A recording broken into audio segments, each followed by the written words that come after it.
Another analogy to look at when it comes to taking care of yourself is this notion of feeding yourself, filling your tank. So imagine that most people, or all people, have a cup. And when their cup is full, they feel fantastic. And when their cup is empty, they feel empty. They feel low down. And so there's a lot of people who go around holding out their cups and expecting other people to pour in. And then there's a lot of people, probably most of the people that are watching this, that we are the ones who are the givers. We like to go around and pour into other people's cups. Well, what ends up getting out of balance is that most people misunderstand how it works. And they don't know that each person is 100% responsible for filling their own cup. And so what happens? Well, we end up with some people, like I said, that are putting out their cups. They're like beggars on the street. They aren't aware, or they aren't choosing to be aware that they can fill their own cup. How do you fill your own cup? Well, you do things that you love. You do things to take ownership and put yourself in the mood that you want. So I'm going to get into a few tips on that in a minute.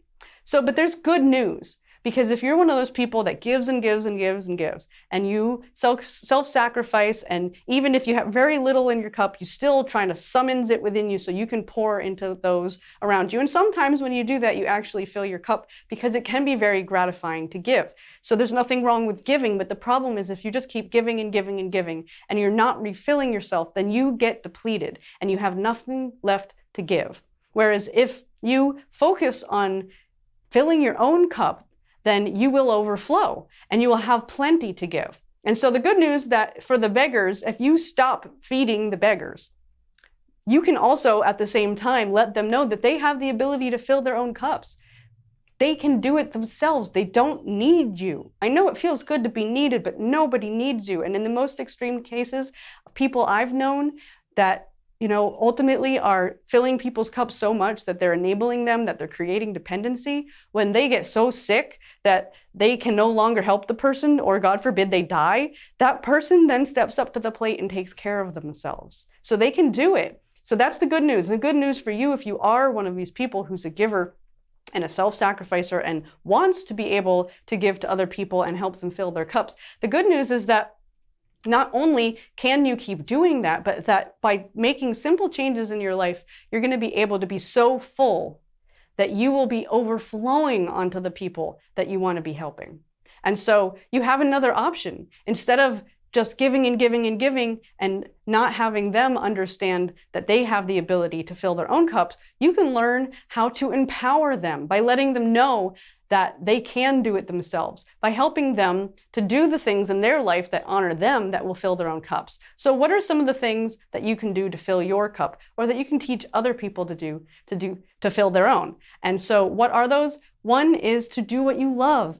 It sounds really simple, but a lot of people don't do it because they don't feel like they have permission. Well, I'm giving you permission. Give yourself permission. Please do the things you love in life. Otherwise, what is the point? What are you here for? Do things that feed your passions. If you have something that just lights you up, that gets you in flow, if you have a special talent that you enjoy using, use it. These things will fill you from the inside, and your life will overflow. You will be beaming with energy and vitality. You need to stop self-sacrificing. Really look at those situations in your life where you are sacrificing and see if the benefits are worth the cost. See if you're actually causing any harm. It could just be a bad habit. I know that this happens to a lot of people. It doesn't make you a bad person. It makes you a wonderful person. You have a big heart, but your big heart is getting squished and squeezed and is being kept very small. Imagine how much bigger it could be if you were full yourself. Another way to do this is to take your power back by learning how to say no. Cutting things out, we've talked about that. It is very powerful. It does help fill your cup. And lastly, believing in your own worth. That is a huge part of filling your own cup. Recognize all of the things you've done. Look at what you've already created. Look at how outside of the box you are. Think about how many people would love to be doing what you're doing and how brave you are for not living inside of the box. You deserve to be recognized for that, most importantly by you. You have value too. You are worth it. It is your life. If you want it to be balanced and fulfilled, and you want to be able to grow and expand and experience a lot of things, then it is your decision to do that, and you absolutely have the worth. You're worth it. It's worth investing in your time. And so Marianne Williamson once said, "Our deepest fear is not that we are inadequate. Our deepest fear is that we are powerful beyond measure."